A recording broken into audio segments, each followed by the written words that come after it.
Welcome to Winebow Cocktail Minute. Today we are making a bitter and tropical take on a margarita. Starting off with a ½ ounce of cream of coconut, followed by 3/4 of an ounce of lime juice,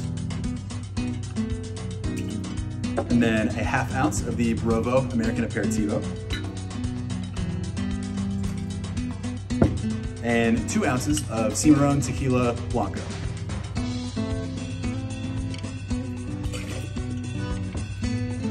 Let me give that a quick shake.